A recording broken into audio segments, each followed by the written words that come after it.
and also Dr. Manoj and the entire organizing team and all the seniors, Pachore sir, for inviting me to this Nagpur Arthroplasty course. Very excellent and unique course here, and I would like to thank everyone, and I'm so happy. So, in continuation to the surgery, and I think the topic here is almost covered. Most of the topic, what I'm going to speak here, is almost covered by Dr. Bose in his excellent case demonstration. So I would like to just to sum it up. Uh, I'm going to concentrate mainly on the primary hip replacement here. So how do I evaluate and plan my patient for a THR? And all of you here will know that in our practice, it is a three phases of our surgery. One is the preoperative, then it is the peroperative and the postoperative. And if you look at the preoperative, it carries actually a lot of weightage. We all think it is a per-op and post-op, but it is the preoperative. Can I have the timer? So preoperative, peroperative, and postoperative. So in my practice, preoperative, I have always look at these points. That is the outpatient evaluation, which includes the radiology, and then the medical evaluation nowadays also carries a lot of importance. And you have to optimize that medical problems. And then the most important thing is the preoperative counseling. So we tend to skip this, but we have to be very careful that preoperative counseling is very, very important. So that comes under the preoperative. And then the preparation for the procedure itself is very, very crucial. Templating, process selection, special implants and instruments, bracing for the intra-op complications. So each and every single point here has got its own importance and value, because when we prepare for this, I think we are almost doing a good job. And then post-operatively, for patient satisfaction, it is the pain management, optimization of the comorbidities, rehabilitation, and again, very clear discharge advice, what the patient has to do and what the patient should not do. So these three things I always follow very, very clear, and the entire my team is very much aware of these three things. So preoperative, preparation, and then the post-operative. This is my protocol. So we all know that once the patient comes with a hip pain, we do a X-ray, and in our part of the world, it is either a AVN or a primary OA or a rheumatoid arthritis or a post-traumatic arthritis. Then comes the DDH or a neck of femur non-union. These are the most common scenario which we encounter in our practice. So we almost know that. See, if you look at this AVN and the primary OA, the moment we look at this, it is the AVN is more in a younger patient, primary OA is more in an older patient, and if it is a rheumatoid, we deal with the younger patients to old patients with the protrusio and osteoporosis. Post-traumatic arthritis is with a lot of metal inside, so we need the appropriate system to remove that, and also for having the peroperative implants and the CM.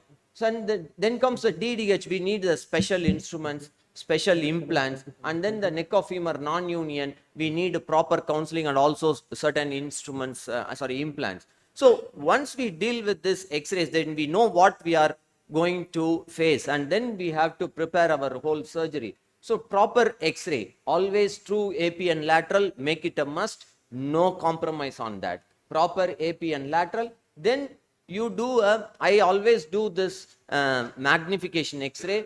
I still believe in manual templating. I use this metal ball and this 3 centimeter ball, make sure that is magnified to that perfection, and then this is how it is taken. It is a belt is tied to the patient, and then proper internal rotation. You cannot keep the leg in external or neutral. You keep it in such a way that you get a proper inlet, proper view of the pelvis. So you train your X-ray technician accordingly, and you need to know how to do a proper AP view. So once you get to that, your team knows that, then you're ready for this proper evaluation. And then don't miss the spine and the knee. Always remember that whether the pain comes, we all know if it is a thigh pain, it is always comes from the hip, but also we should know that it can also come from the spine and also from the knee. So always make sure you take a proper spine X-ray and then the knee X-ray. Make sure there is no FFD in the knee, because the pain might be due to that problem. And then generalized hyperlaxity. Today, Dr. Bose told about the chuck test. We don't rely on that. So that's what very important. Preoperatively, when you know that the patient has got so much of generalized laxity, then no way your chuck test is going to be helpful perioperatively. So for all those things, preoperatively, you have to make sure you have examined the patient properly. And then the full length lateral view, you can see so much of bowing in the femur, and that will help you to prepare the implants, prepare the instruments perioperatively, and face the be ready for the challenges. So full length lateral view is important, and nowadays a lot of importance attention is going towards the spinopelvic alignment. And then also sometimes if you see in a primary situation in a DDH, if you are not very sure about what you are dealing, don't hesitate to take a CT image, or discuss with the radiologist, and take the proper cuts, and then you know what it is. And if it is always, whenever there is a doubtful ESR CRP is elevated in the preoperative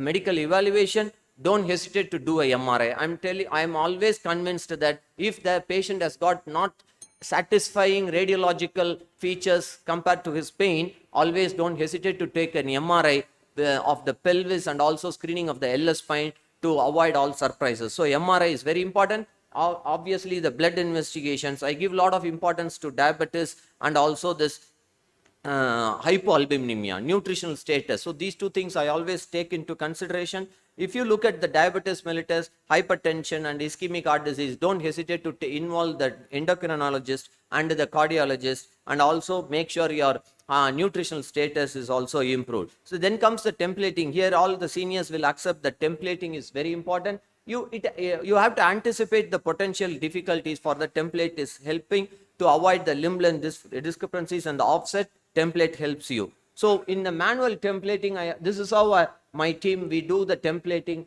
The magnified X-ray is taken. Then after that, the cup size, the offset, and how much of limb length discrepancy is there, it is all written in the X-ray. And when the patient comes to the OT in the lobby, this X-ray is there. So the entire team knows what we are dealing with. This is how I still believe in this manual templating. And if there is a bone defect, I don't hesitate to do a 3D printing model. So then comes to the actual preparation. So today Dr. Bose again spoke about the DOR canal classification. Very, very important, very useful. This everybody knows here, A, B, C, DOR classification. And based on this classification, sometimes we might deviate. 79-year-old female, definitely a hip replacement is needed, no doubt about that. But we all tend to do it cemented. But sometimes you can do an uncemented. It is not a harm to do an uncemented, provided you are so confident perioperatively your stability is good, fixation is good. One more example, 74 female, again an uncemented system,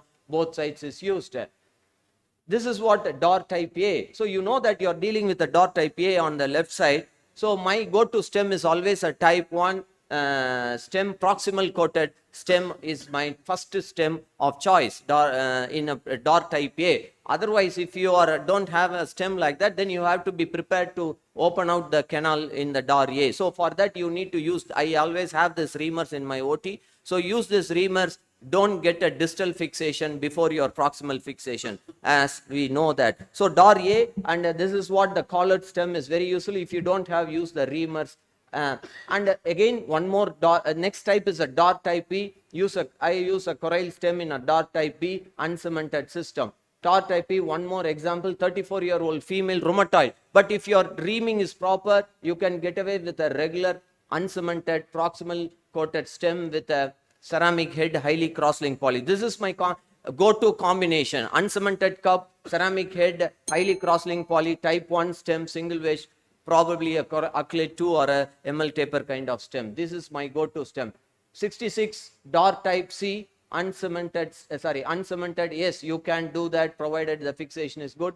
DOR type C, cemented stem, DOR type C again. One more example, cemented. So what is the message of this DOR type C's cemented system? So you need to have a cemented system as a backup in the OT. Never perform a THR without a cemented system as a backup. Always have it in the shelf. You might use it once in 6 months or once in a year also, but have that as a backup. And the next backup stem, always have a distal loading stem, like a Wagner stem. Always have it in the OT, whether you use it regularly. For a primary situation, have it as a backup. Perioperatively, you might post-traumatic situation. If you are dealing these kind of perioperative periprosthetic fracture, then you need to use the distal loading stem. So always have that circulage wiring.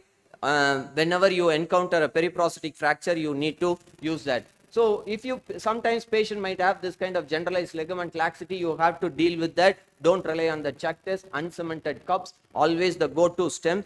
And you need to have the serial reamer. The robotic system might say that you need to use a single reamer, but in our population, always a serial reaming is one of the best way to go ahead. So the next important thing is third generation uncemented hemispherical cup. Again, severe osteoporosis, and cemented system. And this is how in the theater I have a proper magnified X-ray, lateral view and a AP view. It should be there so that you get a good perioperative outcome. And also the highly porous cup should be there in your system. Then again comes the implant selection. This is what Dr. Bose was telling. I again use these kind of collared stems for these kind of stiff hips. You need a very low offset stems. So I use this uncemented collared stems in our Indian patients. So again, implant selection is important, which I told already. The distal loading stem is important. Sometimes you need to have the dual mobility system in these kind of patients where patient is a known epileptic case. I use a dual mobility. Smaller cups, you need bantam cups with modular stems in these kind of dysplastic hips. That is important. So again, preparation is very, very important. Again, one day before the surgery, you need to know what kind of case you are dealing with and you need to prepare. So post-operatively, my pain management is, the most important thing is the preemptive analgesia. Previous night I give aceclofenac and paracetamol 1 gram, pregabalin, that is always in the previous day night. And post-operatively, again aceclofenac, and then the patch. I use patch for the patients. And then hip patients, they get a quadratus lumborum block, which is with an ultrasound guided by the anesthetist. That gives a very good, excellent pain relief. Rehabilitation protocol varies from surgeon to surgeon. Based on your perioperative fixation and your stability, you can advise the patient. Most of the time it is toe touch, partial weight bearing, and routine physiotherapy. But the post-operative advice, discharge advice is very, very important. So that is what, and again, optimization of the comorbidity, clear discharge advice. Always go to stem. The first choice is a proximally coated stem. Again, Summit is a good stem, which Dr. Mahajan mentioned, and also Corail. These three things always should be there in an uncemented system. Big line of products are there in Corail, but you have to choose the right one. Cemented system always as a backup. So offset, leg length, center of rotation, we have to achieve. Conserve the bone. Try to put the appropriate size cup. Don't ream more just for a bigger head. Know the implant details thoroughly. So preoperative planning, judicial reaming, proper placement of the cup, select the appropriate sum. That is very, very important. Ceramic and Ali cross-link poly is better. Thank you.